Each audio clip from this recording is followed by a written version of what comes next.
Okay. Good afternoon, ladies and gentlemen. So I'm happy to conduct this lecture. I'm also expecting you to take midterm exam in this week. You'll be available of this lecture and later this weekend. So as usual, you'll be required to audit this class. I am just encouraging to do your best in the midterm exam. In this week, our focus would be given to administrative branches. Okay?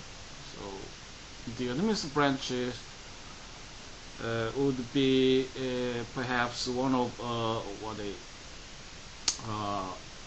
most critical generator of law in this modern administrative state. So executive branch, the U.S. Constitution would be found in Article 2, and the President simply vested power and responsibilities to execute the laws. And in this way of presidential system, the President would be an ultimate office about creating the public, creating the rules and enforcing the laws. In this class, of course, we have two sessions as usual. We will explore kind of a federal documents from the Office of President and the federal agencies. As you confirm later, we would be actually on the sea of laws, and the types would be extended. As you can see, in some cases you will find it the kind of a soft laws, and also you will have some hard nature of traditional formality, kind of a executive orders and regulations, and many sources would be compiled in the initiative of respective authority, and public websites would be made abundant for your availability. So now we are actually in great environment for the legal researchers, and the kind of concern would be for our class purpose this week. I may illuminate in advance the learning outcome expected of you. By the end of this week, you should be able to analyze the role and impact of federal administrative agencies on policy shifts and trends.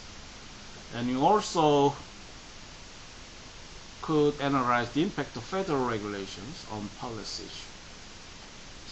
How do you perceive the role and impact of executive branch in this modern administrative state?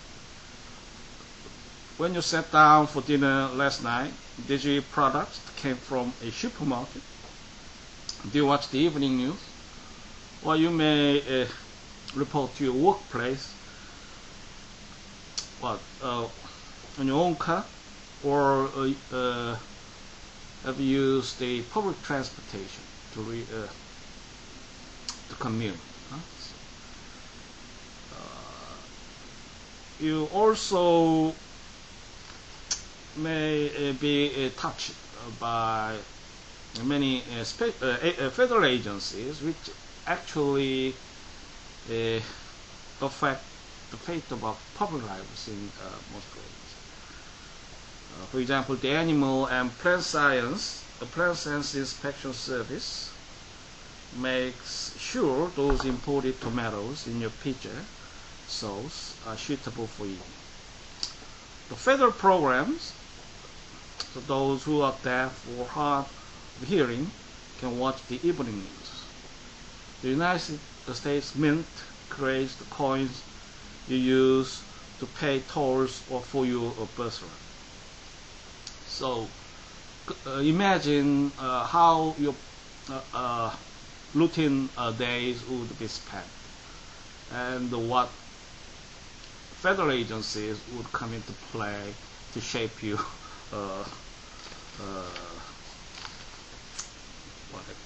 lives. How do you interact? Of course, it would come implied and not necessarily direct, or perhaps in most ways indirect to interact with each other. So the role and impact of executive branch would perhaps outrival the other two brother branches. Congress and judiciary would often make public policy which is very consequential throughout daily lives, but their role and responsibility would vastly for oversight function, and perhaps in most formality principle. So the specifics would lack, which would complement by the role and responsibility of federal agencies.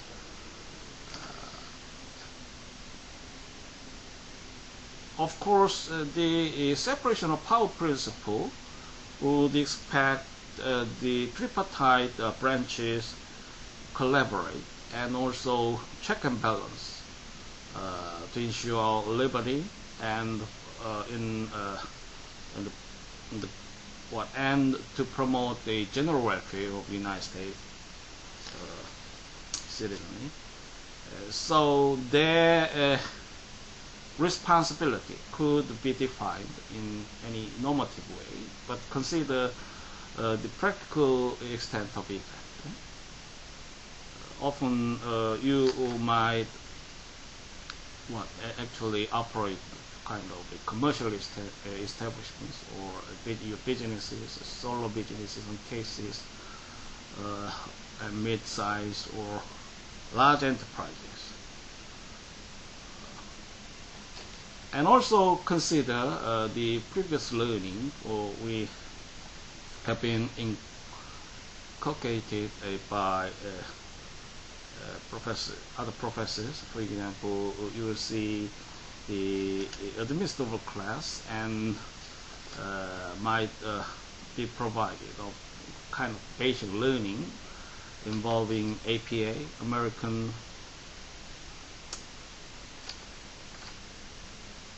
Administrative Procedure Act.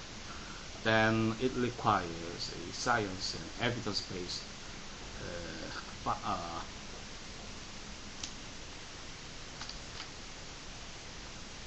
rulemaking and their implementation. So the modern state is quite a perplexing kind of a oxymoron from the development of businesses and industries. So industrial state, a modern capitalism would require some enhanced role of a liberal government. So now the government would be required to take some steer to supervise and administer the kind of a fairness and justice among the actors. Okay? So, and that trend could be plainly demonstrated if you consider the kind of a booming of federal agencies in late 19th centuries, perhaps, the interstate commerce would be a most foundational issue about both in terms of nationalization and also promotion of commerce without any barrier on free flow commodity orders. So the first agency would be created in that background, as you learn, so Interstate Commerce Commission. And consider the subsequent complements with such important federal agencies. How do you know the kind of importance in now such a complex and convoluted capitalism in this stage? So Federal Reserve Board would come into birth, so which actually exercise the kind of great influence and impact of global economy nowadays. And also what a National Labor Relations Board will be instituted in the ideals for the fairness between capitalists and labor interest groups. And what are those? Many Federal Communications Commission. It is also at the center of concern. Now the public often would be great attentive as it regulates the broadcasting and and controls in national ambit and scheme the monopoly context. And this controversy has been discussed in the National Congress, National Assembly of Republic of Korea recently. So now we are in sessions for supervision of government, which is mandated annually, charged with a National Assembly, and the issue has been raised in acid criticism, and also the kind of a oversight command by a congressman. For example, FCC requires broadcasters to close caption their television program, so those who are deaf or hard of hearing can watch the evening news. The kind of order and many critical actions could be taken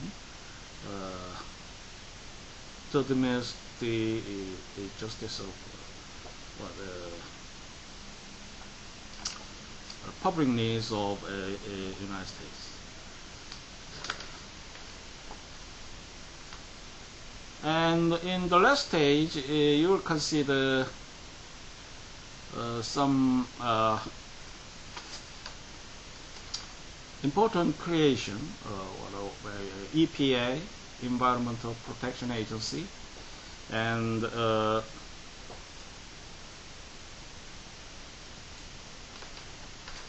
Consumer Protection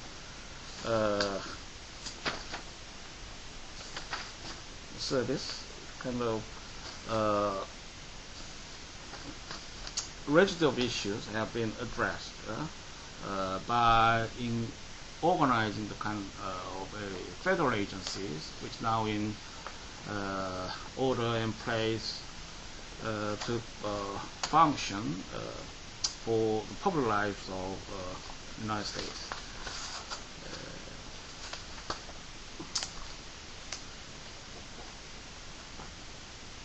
And in that scheme, we consider the sources of executive materials, documents, in two classifications. For the first source would be from the Office of President, and I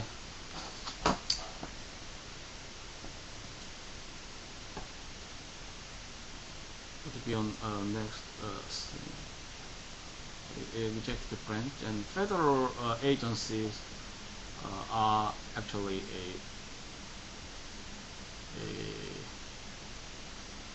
and practically very important. They produce types of documents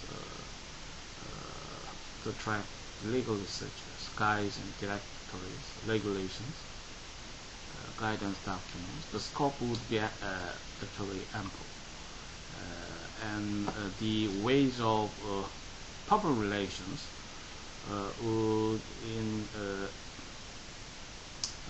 greater scheme tend to multiply. For example, private advice letters they have some implications. Unpublished information, and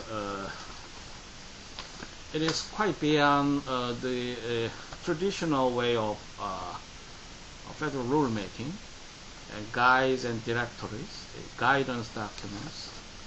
Often in normative purview, we consider two types is in importance: regulations, decisions, and rulings. So you learn the kind of instruction, what adjudicative decisions and regulations, executive orders. How do you distinguish between adjudicative decisions, rulings, from regulations? So the quasi-judicial role could now be delegated. Any statutes would ground basis that the federal agencies would exercise their authority to respond. In that case, some cases could evince kind of due process, constitutional requirement of due process law has become related to find it lawful, constitutional. In some cases, the lack of a procedure could be struck down on the basis to strike down the decisions and rulings. Of course, the court would consider the scope of factors about acceptable ways of procedure. In some cases, we will require stern review and stricter procedure, and found necessary to provide a adequate opportunity to object or present their evidence or argument. In other cases, a brief step with a summary of reasons could suffice. So factors need to be come into play to shape any adequate system about administrative adjudication. And you will know many statutes about independent agencies, both and other quasi-judicial agencies need to be insulated. Actually, it should be independent to proceed and adjudicate, since they are quasi-judicial. And also,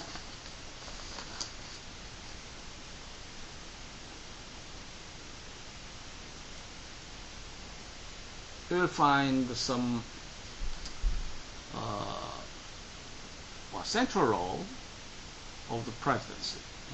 Executive orders and proclamations would play such a leading role, since he is constitutionally responsible for execution of laws. So the command and order would be very determinative, and the office of president practiced in various ways, so could be ample of types of presidential documents, and we will later see the compilation of presidential papers would fairly dealt in such a systemic way, so organized to respond with the need to compile the presidential papers actually. And the presidency would often be emphasized in the scheme of a support system. So the transition of presidency is quite effective in terms of actually public rule making in the United States. So midnight regulations. Have you ever heard the word? A kind of leaving presidency who dump unsettled, unresolved rules to be made into law. So that could occur midnight for the transition days like this. That would be practiced fairly consistently over shift of a government in the United States. So we consider it a kind of custom. How do you consider this a bright side of the effect? Might be the student-like dealings to face with a midterm exam or final exam. So cram to overhaul the whole travels along negotiated notice and comment period over and interest parties would contend to travel speedy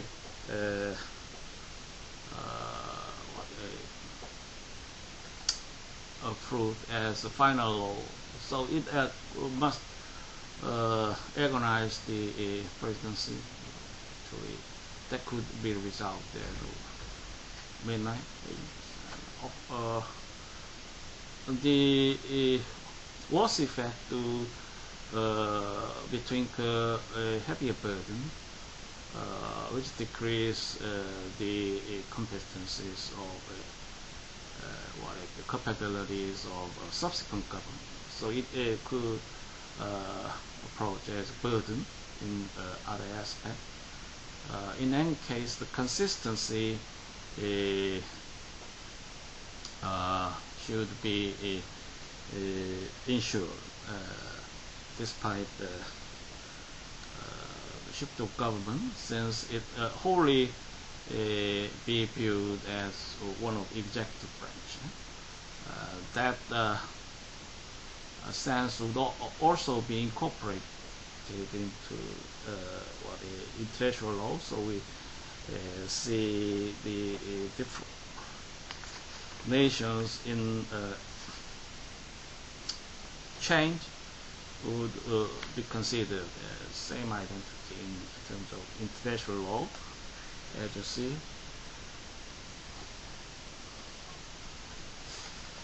The president is politically, not only politically powerful, but also a central figure for uniform administration of public controversies or issues.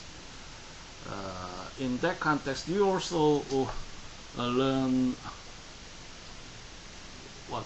some important law of executive orders. So it could often include a basic direction of his government at around the days of inauguration. So he perhaps would win the election, and he now pursues to keep his promise, political promise. He might launch wide of a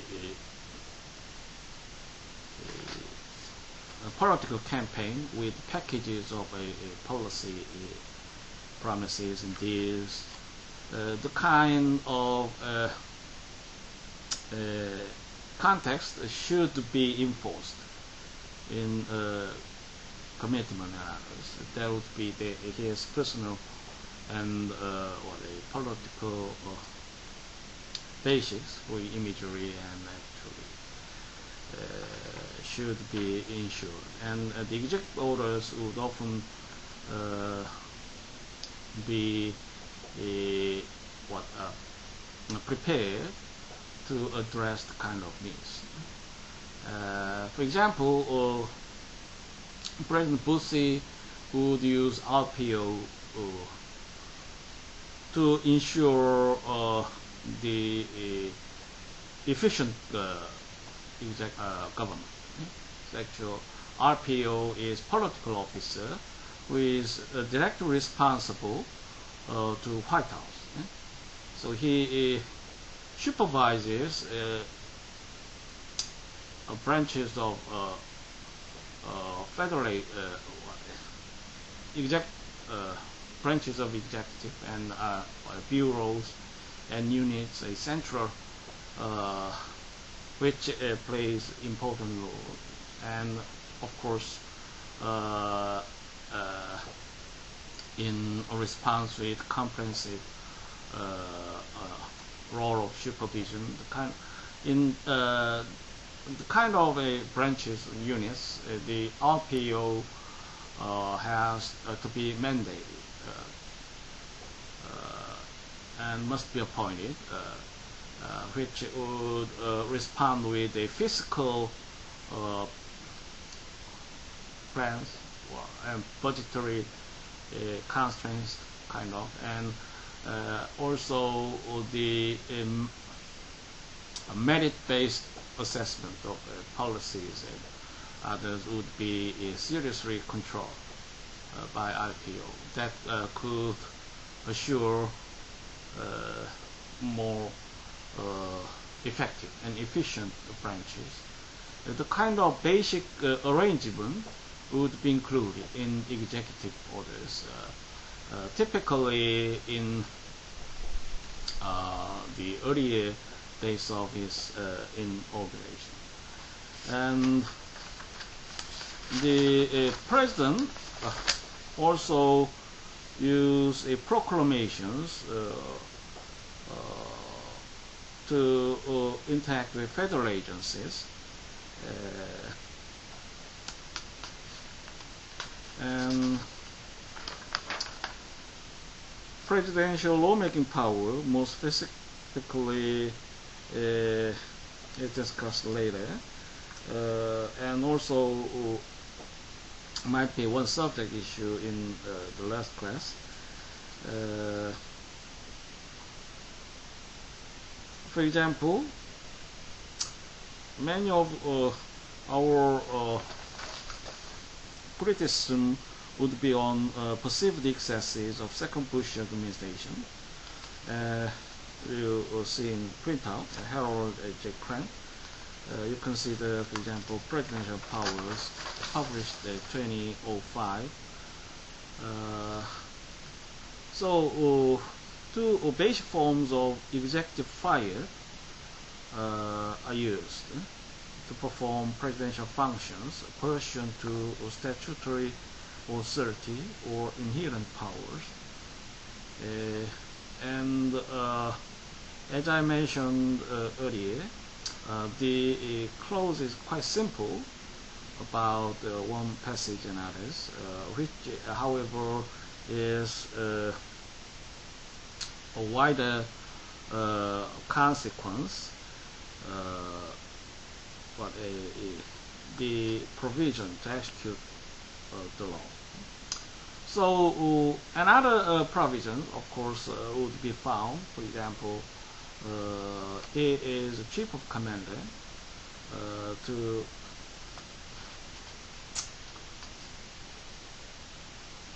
as a matter of constitution, and also he would be principal office in the United States about a foreign policy and war making, important war making authority in consultation with Congress. And his power of appointment is actually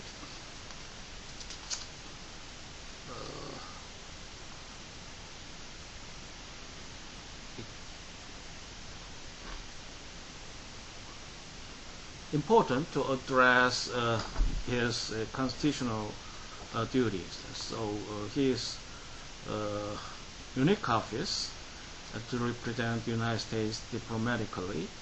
Nonetheless, we still see the ambit of a statutory prescription in the Constitution would come fairly lacking or insufficient. So we discuss from the context of inherent powers. It is actually the term developed by legal theorists and others. How do you consider inherent powers in presidency? So we could actually multiply his ways of action and types of response. For example, proclamations would not be typical in usual sense, and of course from the traditional mode of ruling. However, it would bring a greater effect actually to direct and guide federal agencies. He garners what kind of spectrum of federal agencies, which is specialized and provides expertise and competence in their specific field. What is EPA? Department of Justice. So proclamations are commonly associated with a ceremonial occasions, such as observance of national school lunch week, but a few substantive proclamations deal with trade policy or tariff issues. So executive orders and presidential proclamations have substantially the same legal effect. That would be distinct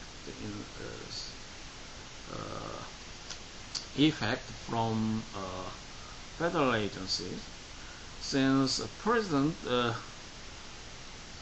is the center of authority, which should ensure integrity and what kind of whole ambit of constitutional responsibility on execution of laws. So proclamation would not be the same in the context with guidance, directories, entertained by federal agencies. Presidential documents in the Federal Register since 1994 are available online from GPO access. The GPO, as I've said, an initial of government printing office. And in response with legal research need, this office would have important sense and actually quite a useful agency to facilitate your purpose of research. Please be a kind user to visit GPO website. You will see a scope of laws in types and quality, diverse quality, session laws or slip laws, or and of course bills on the floor debate, for example, and final statute. It was compiled very comprehensively and in great order. Should be found helpful, I suppose. Westlaw also has a separate policy database with executive orders since 1936 and other presidential documents since 1984.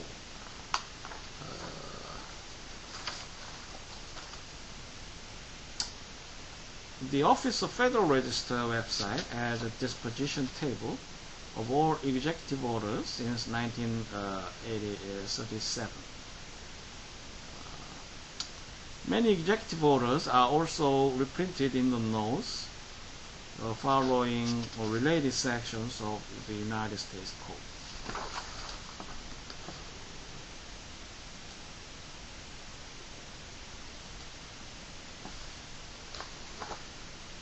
Coverage of proclamations and executive orders is included in Keysight and Shepherds. Shepherds provides reference to citing court decisions and law review articles, while Keysight's more extensive coverage as amendments and citations in administrative materials and court documents. And also the public university plays a role to provide sources of presidential documents and federal agencies. For example, consider the State University of Louisiana State University website about federal agencies, and University of California, Santa Barbara with the American Presidential Project. So it provides free online access to executive orders dating back to 1826 and proclamations back to 1789.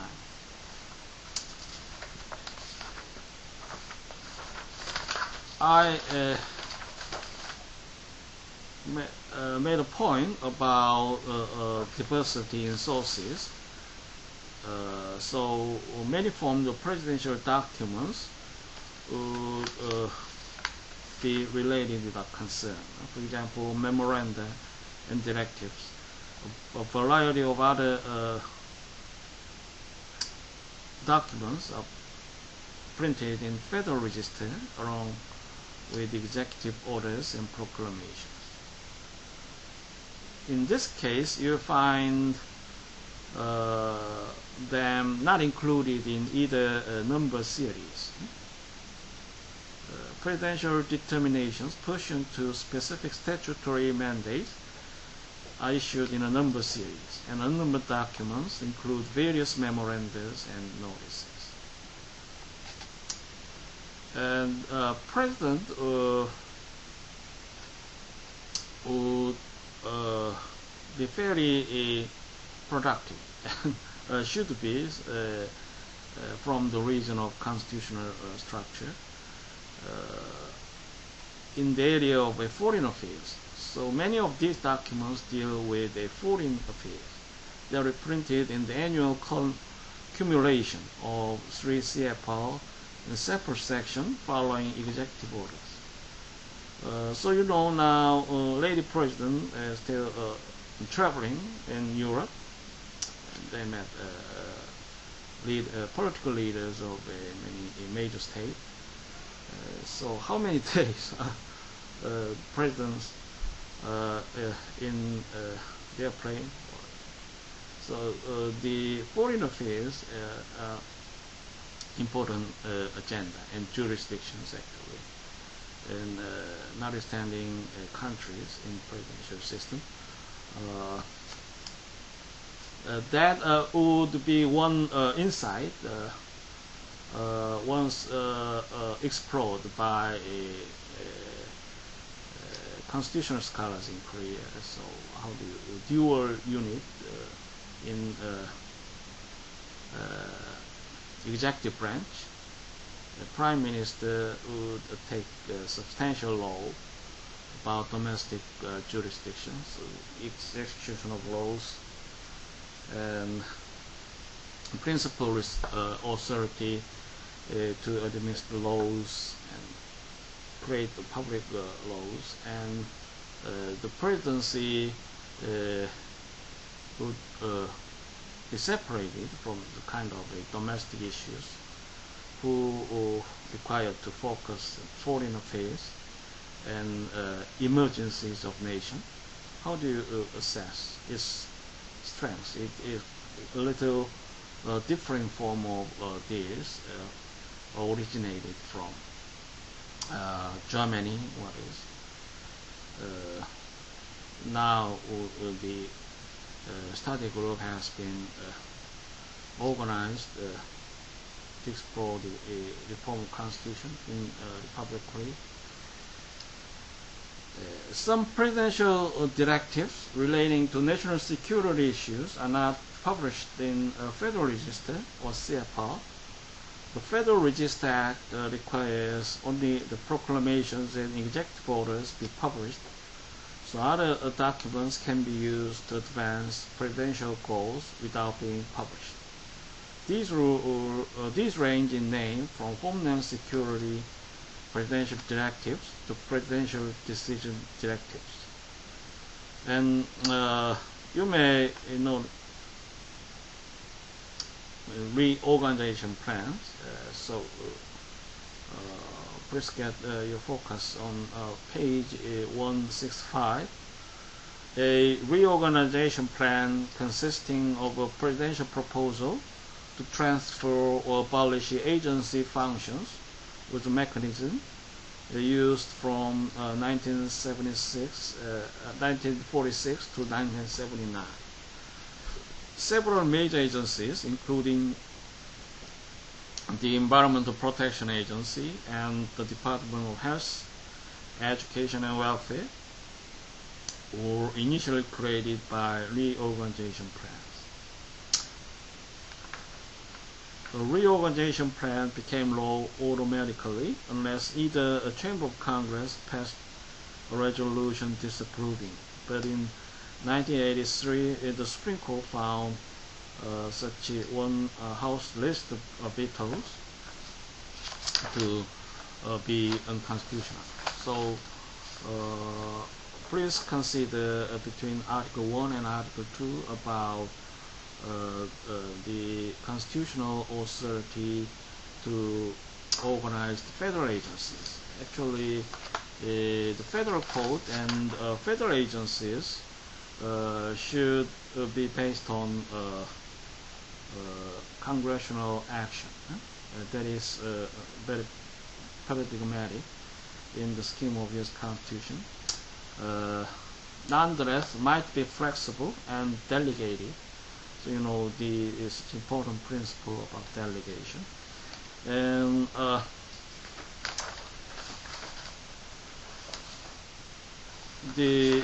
actually the rest of veto is considered effective apparatus in exercising their oversight laws.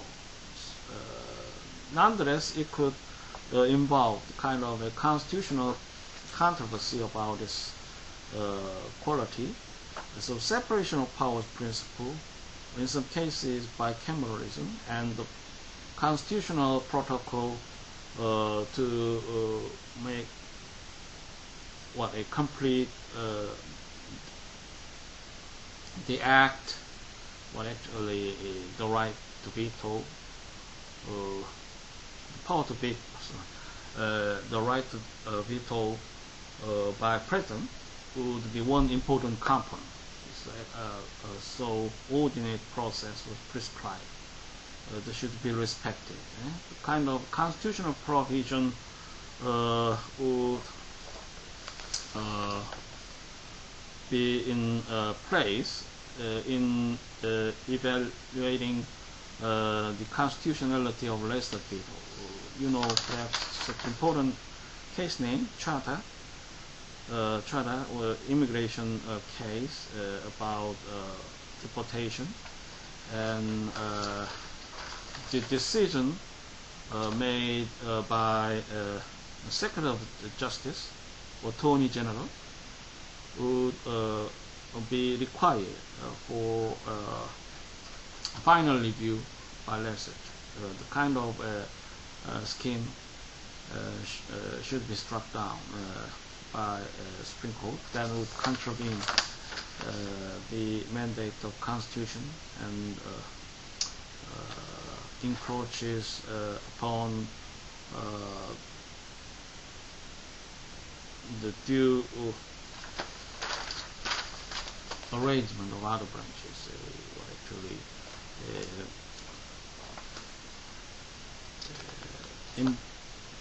impeded many important constitutional principles, separation of powers principle, bicameralism. So it should be prudent to create the kind of lesser veto. As I've taught, you may perhaps know some follow-up measure in collaboration between the Congress and President, and the statute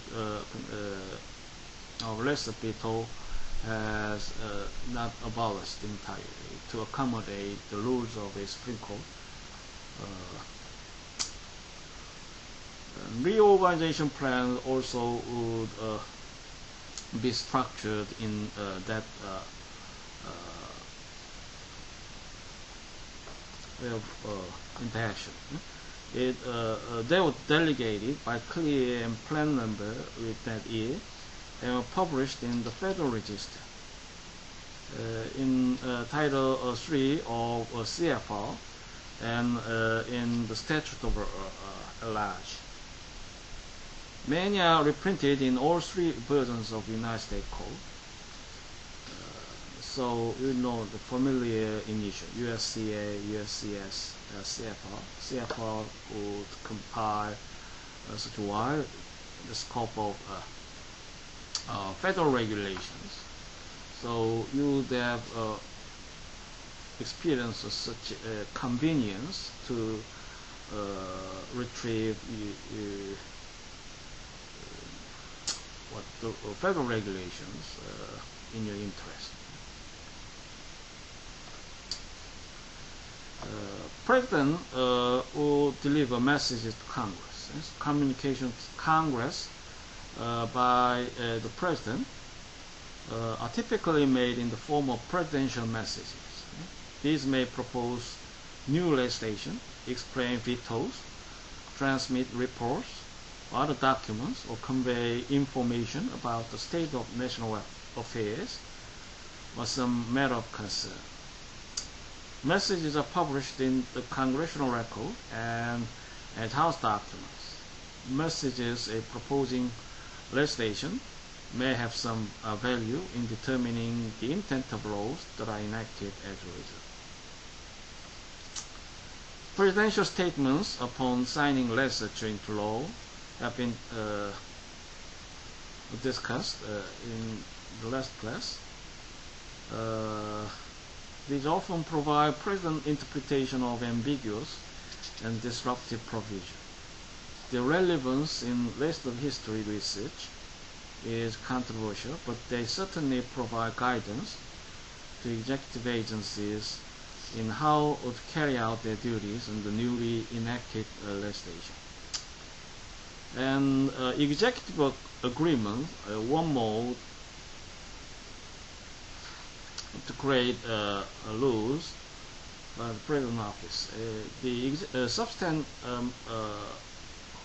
subject matters often dealt in executive branch agreements would be on foreign relations, trade affairs,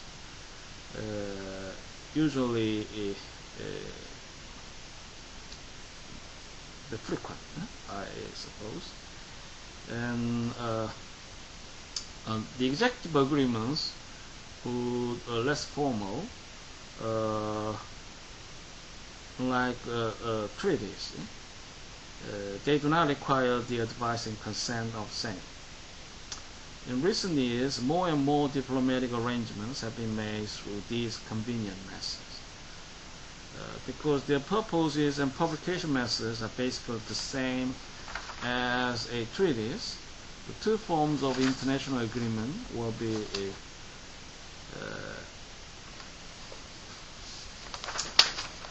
also meaningful in our class purpose. So that will be a next topic about international sources of law.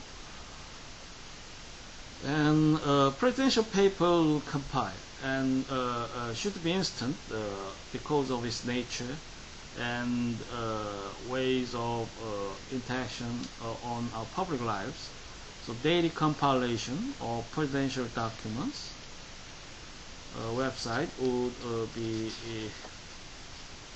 primary, and weekly compilation of presidential documents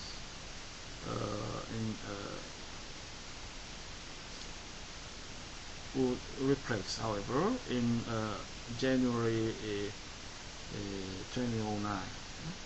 The daily compilation includes nominations, announcements, and transcripts of speeches and press conferences, as well as orders, proclamations, signing statements, and other legally significant documents. Public papers of President is an official publication accumulating the contents of daily or weekly compilation of presidential documents.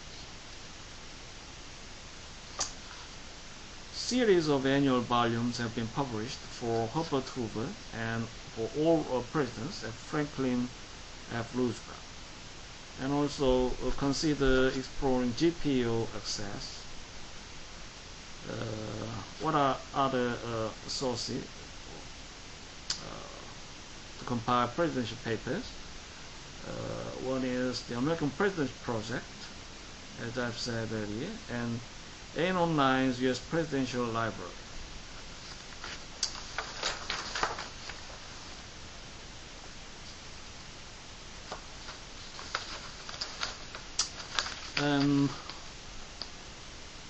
Let us go some further on federal agencies. So I've introduced the booming of federal agencies early in the class. Federal Reserve Board, the Federal Trade Commission, and most foundational impact would be related with New Deal programs. Major New Deal agencies included the Federal Deposit Insurance Corporation, Federal Communications Commission, Securities and Exchange Commission, and National Labor Relations Board. I've also introduced third booming, which is directed to the concerns of consumer goods, Environmental Protection Agency, the Consumer Product Safety Commission, and those two agencies would be created around 1970, and in 2002, in response with zero ground terrorism, kind of. The Homeland Security Act created a new cabinet department and several new agencies. So this progress in the nomenclature and expansion of federal agencies would plainly demonstrate the importance of executive branch. So the role and impact on policy shift and trends would be tremendous. And actually, the advancement of technology and science often accelerate the role of federal agencies. So you have environmental factors and a change need from the environment will not be negated. Could not survive to be responsive with the public needs and others. And of course, the government in this modern state would not merely act as an empire or private sectors. They would undertake some very active role to progress the capitalism, kind of, and the growth of a national economy, and what actually we have many public issues which could elicit our concern about role and impact of executive branch. NIH specialists now heralded the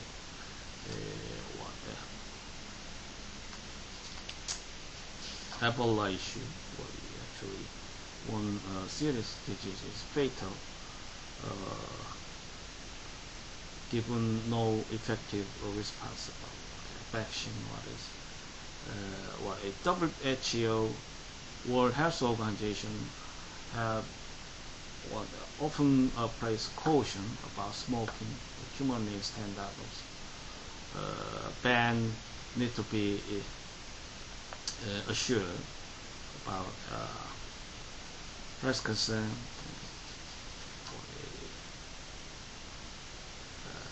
And poverty issue is also provoke kind of social mind of American citizen.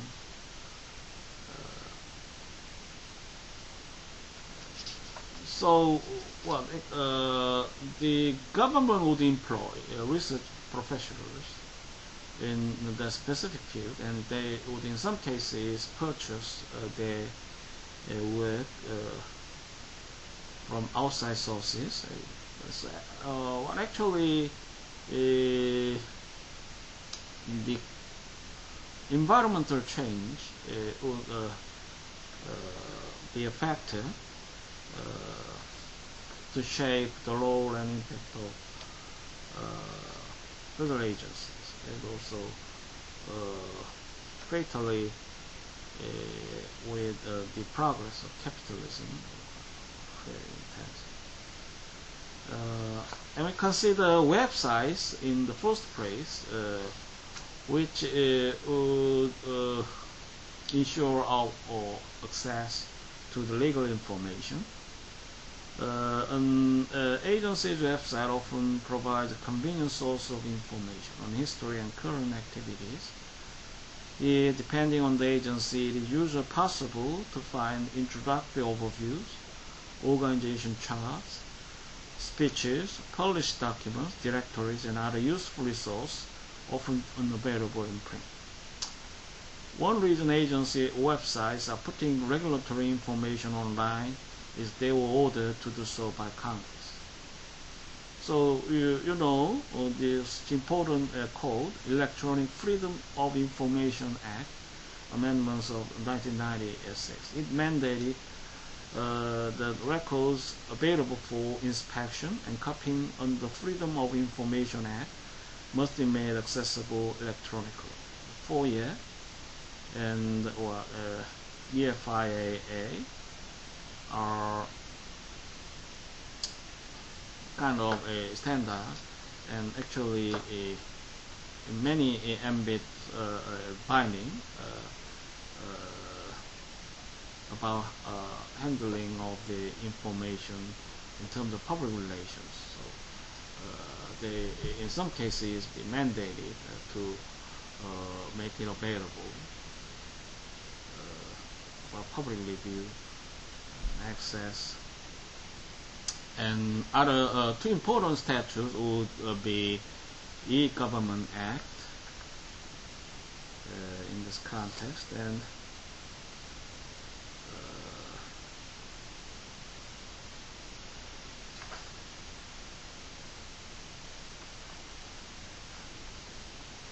the Federal Register Act.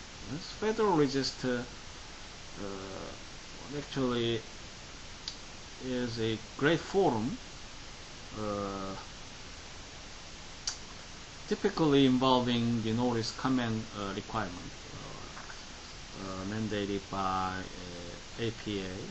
So they often place the draft of rules on notice and comment from the public, and exchange the forum to exchange the ideas and criticism about strengths and weaknesses. Interest parties who not being sensitive, and of course useful for the needs of researcher. Congress also defined the scope of agency websites in the E-Government Act of 2002.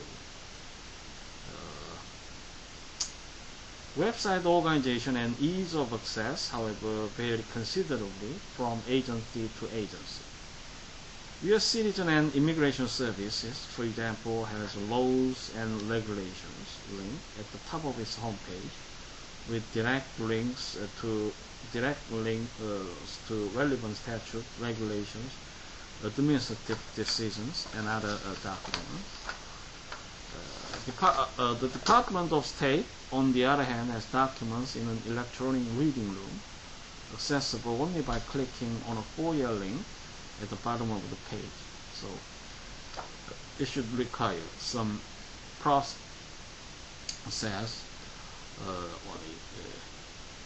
perhaps for security reasons, and some due limitation about this public access.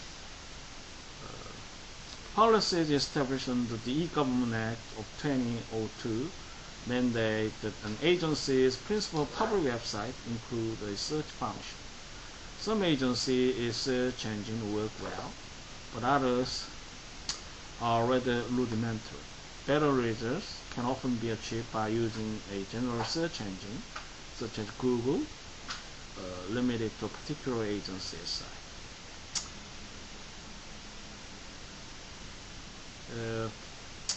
Federal government guides and directories can be valuable resources for several purposes. They can point you to which agency has jurisdiction over a particular subject area. Once an appropriate agency is identified, these reference works can provide background on history and organization. Some of these works also contain information that is unavailable from the agency's website or publications needed, such as contact information for specific personnel.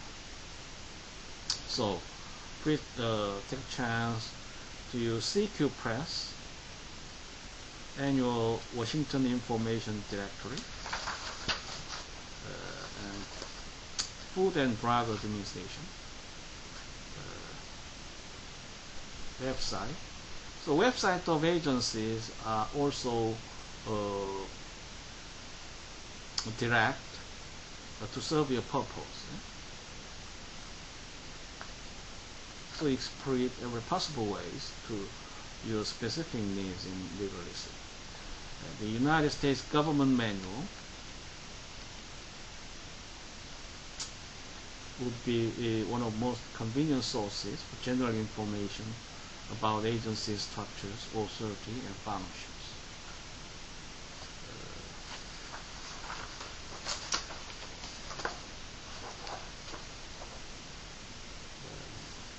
Carroll's a federal directory.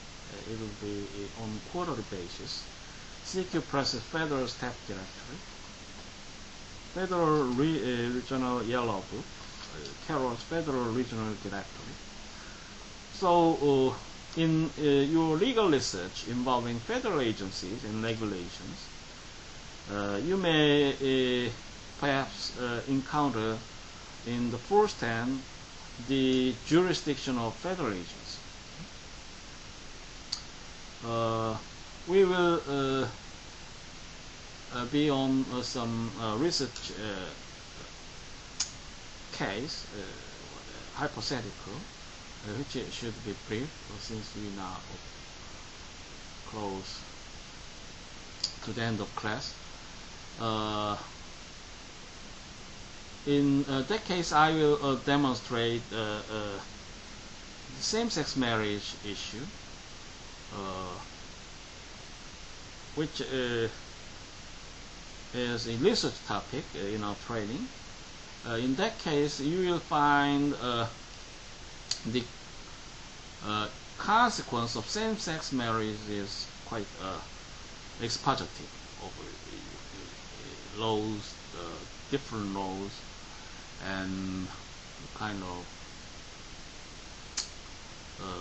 federal regulations. For example, veteran pension should be found of any eligibility based on legal marriage. So how do you perceive legal marriage? Same-sex marriage could be found or valid in the U.S. legal system. That would be kind of a concern we now explore in the next class. In that case, you will see many federal agencies would be embroiled about their responsibility, and of course involving federal regulations now administered in their responsibility. The Department of Justice also has some relation about same-sex marriage, immigration, and actually deportation jurisdiction has to be consulted, and it's kind of basic elements prescribed by statute. So is this a valid, legally valid marriage or not? The legal effect will be not same, depending on the effect of same-sex marriage. That would be the topic. We will expedite our review of the rest of the subtitles. Regulations. The major forms of agency lawmaking are regulations and adjudicative decisions. The Supreme Court has held that agencies have discretion to create policies through either of these methods. The powers of early regulatory agencies were considered a quasi-judicial. They acted much like courts with lengthy trial-type procedures. Gradually, however, rulemaking became the predominant form by which agency law was created. By the time the new agencies of the late 1960s and early 1970s were created, they were express charged by Congress to promulgate regulations in their subject area. So you will now be accustomed to the two popular sources, a federal register, and the Code of Federal Regulations, and some text and scholar sources would be on your notice page. Jeffrey S. Lubbers, A Guide to Federal Agency Rulemaking, published in 2006, and Cornelius M. Cohen, Rulemaking, How Government Agencies Write Law and Make Policy, published in 2003. And with James T. O'Reilly, Administrative Rulemaking, Structuring, Opposing, and Defending Federal Agency Regulation. So these three books would be an important authority in leading concern of a federal rulemaking, but you will have some subtlety of difference among three books. For example, the second book provides a more political perspective on the substance and process of agency regulation, with chapters on topics such as public participation and congressional oversight. You will find enhanced focus on the procedure governing legal challenges to rulemaking in the third book.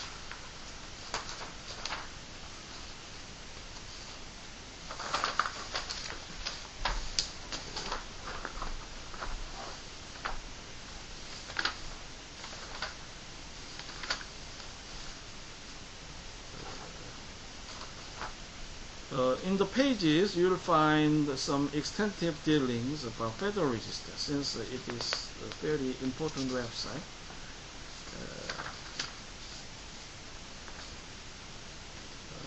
Consider firstly the format.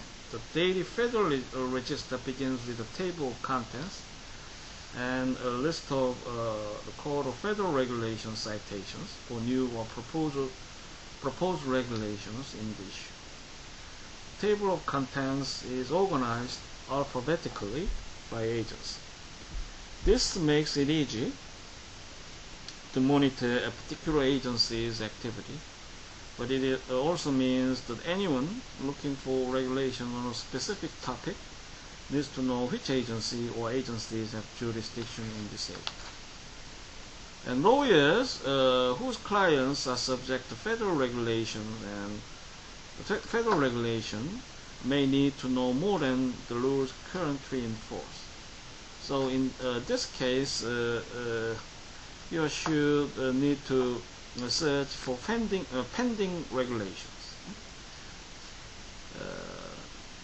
So he or she needs to anticipate rule changes and track developments in pending regulations. Several tools are available for monitoring the development of regulations that have not yet come into force. The Unified Agenda is a useful feature published twice a year in the Federal Register. It lists and summarizes regulatory actions under development and provides information on their status and projected days of completion, although those days are subject to revision. Most online sources, including Westlaw and Lexis, include the Unified Agenda in their Federal Register files, but GPO Access maintains the agenda on a separate page. And the second major source would be perhaps a Code of Federal Regulations.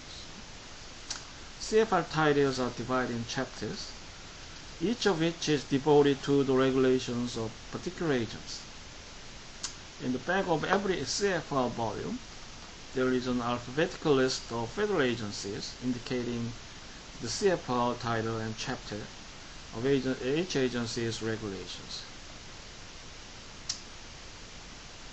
At the beginning of each CFR part is an authority note showing the statutory or executive authority under which the regulations have been issued.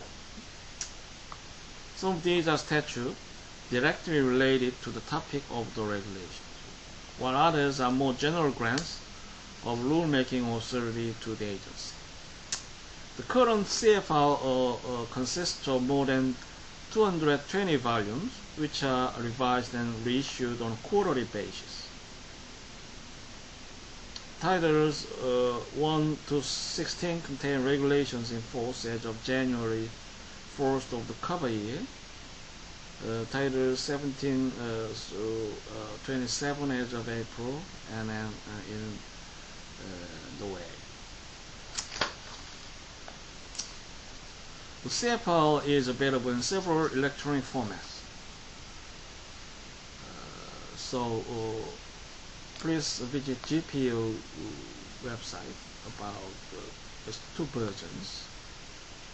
GPO Access also has a much more current Electronic Code of Federal Regulations, or ECFR, that incorporates new amendments from the Federal Register within 2 business days.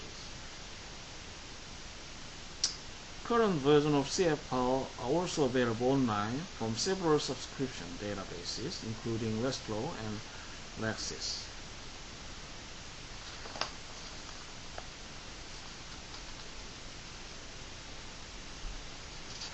And you also may be in need of finding and updating regulations.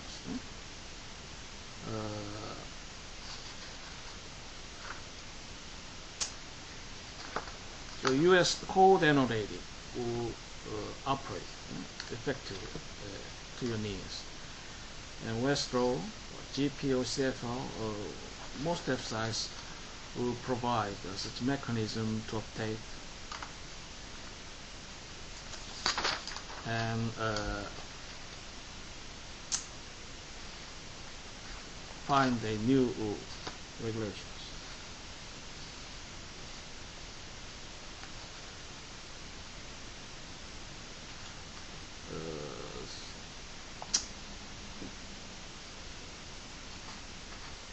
Also, CFR entitled LSA, list of CFR sections affected, is a monthly pamphlet,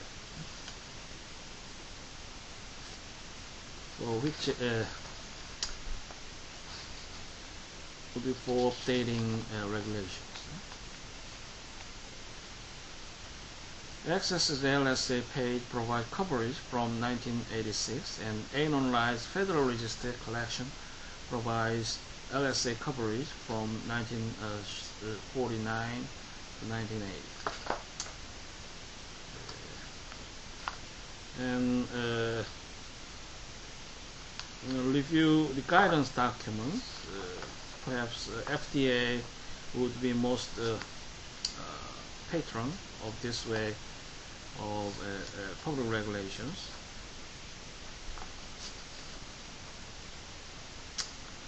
So, Electronic Freedom of Information Act amendments mandates the agencies make policy statements, manuals, and frequently request the information available to public electronically.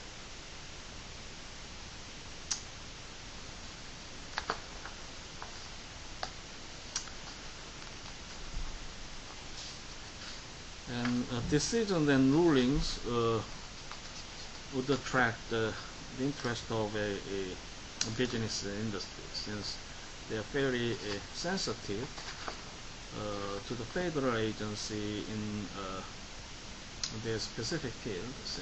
They would have close relationship and contact. In some cases, they may enter the contract. For example, the government may launch a bidding plan, and they would respond, enter into the contract relationship. They would be purchased to participate in the public programs. So actually, the pattern of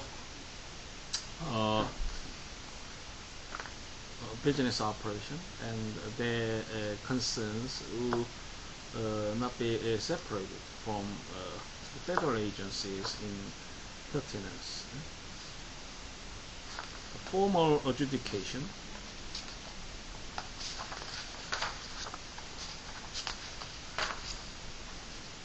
Advice letters and other rulings. And please recall yourself on the importance of key sites and chapters.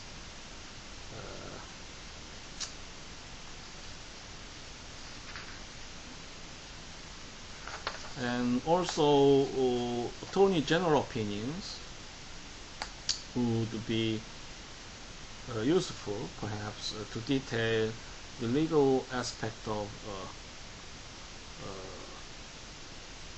issues or concerns.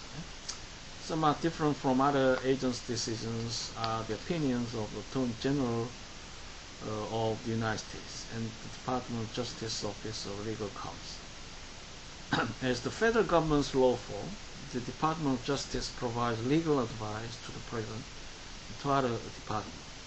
These are advisory opinions and not binding, but they are nonetheless usually given some persuasive authority.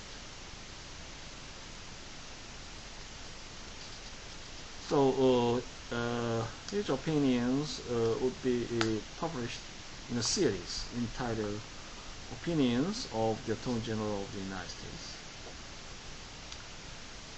The opinion function has now been delegated to the OLC, Office of Legal Counsel.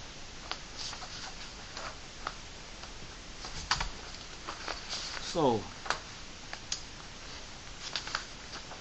in extreme situation, you will be exhaustive on unpublished information. So the issue would be intricate and fairly complex, or in some cases convoluted, to push you to refer to the unpublished information. That would provide context and background points of contention. In some cases, salient pointing deep into the issue, and also read through the other sections, loose lip services for your follow-up studies, and make a time to be on work for the rest of I'll close the first session of this lecture, and you'll have some time briefly over practical training. In the last session, you will not be on interface with me. So, okay, thank you for your attention.